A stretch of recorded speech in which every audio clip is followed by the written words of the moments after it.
பக்தி ஒளி நேயர்களுக்கு வணக்கம். கும்பராசி நேயர்களுக்கு தீட்டினால் வரக்கூடிய பிரச்சனைகள் என்ன அப்படிங்கிறது நம்மளுக்கு தெரியணும். இந்த தீட்டு இவங்களுக்கு எதனால் உருவாகும் அப்படிங்கிறது நம்ம தெரியணும். பொதுவாக கும்பராசிக்காரர்கள் தாய்மாமன் தீட்டு இவங்களுக்கு ஆகாது அப்படிங்கிறது இருக்குது. அப்புறம் கடன் பெற்றவர்கள் தீட்டுக்கும் போகக்கூடாது அப்படிங்கிறது இருக்குது. ஆனா தாய்மாமன் தீட்டு, கடன் பெற்றவர்கள் தீட்டு, ஒருத்தர் எதிரியாக நினைச்சீங்கன்னா அந்த எதிரிகளின் தீட்டுக்கும் போகாதீங்க. இவங்களுடைய தீட்டுக்கள் உங்களுக்கு ரொம்ப நெகட்டிவா கொடுக்கும்.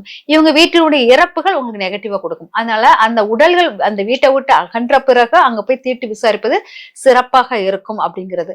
பொதுவாக நீங்க இந்த தீட்டுகள் உங்களுடைய உடல் ஆரோக்கியம் மட்டும் இல்லாமல் வயிற்று பிரச்சனைகளுக்குள்ள தீர்வுகளுக்கும் இந்த தீட்டு உங்களுக்கு பெரிய நிவாரணமாக இருக்கும். அதனால கடன் பெற்றவர்களுக்கு தீட்டுக்கு நீங்க போகாம இருந்து அந்த இடத்துல நீங்க என்ன ரெக்கவர் பண்ணலாம்னா, ஒருத்தவங்க உங்ககிட்ட இருந்து கடன் வாங்கிட்டாங்க, அவங்க இறந்துட்டாங்க, அந்த தீட்டுக்கு நீங்க போனீங்கன்னா உங்களுக்கு சொத்துக்களினுடைய அளவுகள் குறைய ஆரம்பிக்கும், சேமிப்பினுடைய தன்மை குறையும் அப்படிங்கிறது இருக்குது. அதனால் அந்த இறந்த வீட்டுக்கு உங்களால் முடிந்த ஒரு காணிக்கையை கொடுத்துடணும். கொடுத்துட்டு நீங்க அங்க போகாமல் இதை செலவுக்கு வச்சுக்கோங்க சொல்லிட்டு யார் மூலமா கொடுத்து விட்டுருங்க.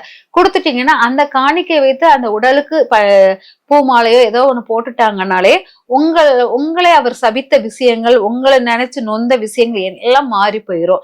இந்த மாதிரி இந்த தீட்டுகள் தாய்மாமன் தீட்டு, தாய்மாமன் தீட்டை நேரடியாக உங்களால் பார்க்க கூடாது. பார்த்தால் நிறைய பிரச்சனைகளை உருவாகும் அப்படிங்கிறது இருக்குது. என்ன பிரச்சனைகள் உருவாகும்னா, உங்களுடைய அறிவு சார்ந்த விஷயத்தை நிறைய கொஸ்டின் மார்க் உருவாகும், கடன் சார்ந்த விஷயத்தை நிறைய உருவாகும், வயிற்றில் ப்ராப்ளம் உருவாகும். இதெல்லாம் உருவாகக்கூடிய தன்மை இருக்கும். இதை தீர்ப்பதற்கு தாய்மாமனுக்கு நீங்க வேண்டிய உதவி, தாய்மாமன் உடல் நல்லடக்கம் செய்வதற்கு வேண்டிய உதவிகளை செய்வதும், வாழைப்பழங்களை மற்றவங்களுக்கு தானம் கொடுப்பதும் இது சிறந்த நல்ல மாற்றங்களை கொடுக்கக்கூடியதாக இருக்கும்.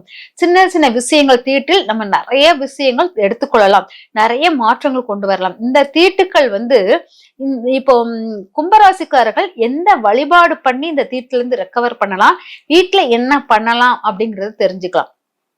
பொதுவாக கீரைகளை உணவாக உட்கொள்வது ரொம்ப பெரிய முக்கியமானது. கீரை உணவாக உட்கொள்ளணும். அதே போல் பாசி பயிர்களை தானமாக கொடுப்பது சிறந்ததாக இருக்கும். அதாவது படிக்கிற குழந்தைங்களின் ஸ்கூல், அதாவது பள்ளி செலவுகளை எடுத்துக்கொள்வது, இதெல்லாம் பண்ணும்போது இந்த தீட்டுக்களால் உங்களுக்கு வரக்கூடிய நெகட்டிவ்கள் போகக்கூடியதாக இருக்கும். பொதுவாக நீங்க அந்த இடத்துக்கு எனக்கு வேற வழி இல்லை, அந்த இடத்துக்கு போய் தான் ஆகணும் அப்படின்னா, கதிர்கள் போன்ற அதாவது நெற்கதிர்கள் போன்ற தோற்றமுடைய பச்சை பசேல்னு புல்களை கையில் ஏந்துவது, அதுக்கப்புறம் புல் கையில வச்சுட்டு போகலாம்.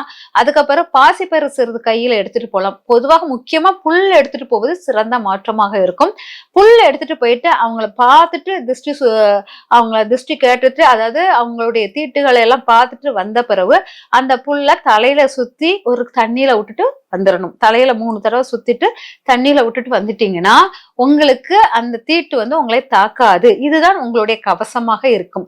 தீட்டினால் வரக்கூடியதை எதிர்க்கக்கூடிய கவசம் புல்லாக எடுத்துக்கொண்டீங்கன்னா அது சிறந்த மாற்றமாக இருக்கும். பொதுவாக நீங்க வாழைப்பழம் கொடுக்க சொல்லிட்டேன், இதெல்லாம் கொடுக்க சொல்லிட்டேன். தெய்வம் வழிபாடு என்ன எடுக்கலாம் அப்படின்னா, இறை வழிபாடு அப்படின்னா உங்களுடைய பெருமாள் வழிபாடை மிக அற்புதமாக எடுத்துக்கொள்ளுங்க.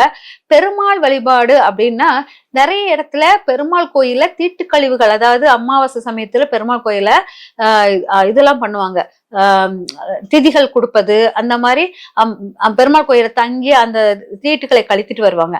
அந்த மாதிரி இடத்துக்கு போயிட்டு அங்க தங்கி இருக்கும் ஆட்களுக்கு உணவுகள் வாங்கி கொடுப்பதும் சிறப்பாக இருக்கும். அந்த இடத்துக்கு போயிட்டு வருவது, அந்த கோயிலை வழிபாடு பண்ணுவதும் உங்களுக்கு சிறந்த மாற்றங்கள் கிடைக்கக்கூடியதாக இருக்கும்.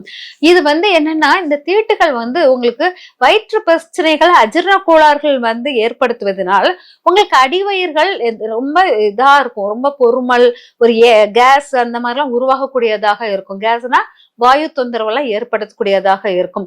அதனால நம்ம என்னன்னா, சங்கு ஊதுதல், உங்க வீட்டில் சங்கு ஊதுதல், கோவிந்தா கோவிந்தா கோவிந்தா அப்படி சொல்லிட்டு 3 தடவை சொல்லிட்டு பெருமாளுடைய சங்கை ஊதுவது உங்களுடைய அந்த வயிற்று தொந்தரவு, வாயு தொந்தரவெல்லாம் நீக்கி அந்த தீட்டினால் வரக்கூடிய தோஷங்களை நீக்கக்கூடியது இந்த சங்குக்கு உண்டு. அதனால இந்த சங்கை வைத்து பூஜைகள் பண்ணுவதும் அபிஷேகம் பண்ணுவதும் ரொம்ப முக்கியமான பங்காக இருக்கும். ஒரு தீட்டுக்கு போயிட்டு வந்துட்டீங்கன்னா நல்லா தலைக்கு குளிச்சுட்டு நல்லா உங்க போட்டிருக்க ட்ரெஸ் எல்லாம் எடுத்து நல்லா அலசி போட்டுட்டு அப்புறம் சங்க கையில வச்சுக்கிட்டு கோவிந்தா கோவிந்தான்னு சொல்லிட்டு யோசிச்சுக்கிட்டு கோவிந்தாவை நினைச்சு பெருமாளை நினைச்சிட்டு அந்த சங்க கையிலேயே வச்சு ஒரு 10 நிமிஷமாச்சும் அந்த சங்கனுடைய ஸ்பரிசம் உங்களுக்கு இருக்கணும். அதுக்கப்புறவு அந்த சங்கை எடுத்து பூஜை ரூம்ல வச்சுட்டீங்கனாலும் உங்களுக்கு தீட்டு எளிதில் நீங்கிவிடும். சின்ன சின்ன விஷயங்கள் தான், எளிமையான பரிகாரம் தான். ஆனால் அது செய்வதற்கு நம்ம தயங்குகிறோம், அது சொல்வதற்கும் தயங்குகிறோம். இதை சொல்லி கொடுத்துட்டோம்னா நமது பிரச்சனை இல்லை. நம்ம மூதாதைகள் நிறைய விஷயங்கள் சொல்லி சொல்லி வளர்த்த விஷயங்களை நம்ம எடுத்துக்கொள்வது இல்லை. அதே போல் இந்த இடத்தில் நம்ம மூதாதையர்கள் அம்சமாக சில விஷயங்கள், இதெல்லாம் நம்ம காசே செலவில்லாமல் செய்யக்கூடிய பரிகாரங்கள் இல்லையா? அந்த பரிகாரத்தை நம்ம செஞ்சு வெற்றிகளும் பெறலாம். நம்ம உடல் ஆரோக்கியம் நன்றாக இருக்கும்.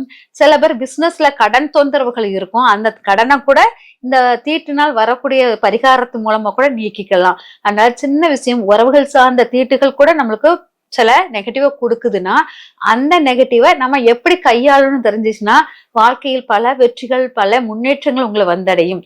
வணக்கம், நன்றி.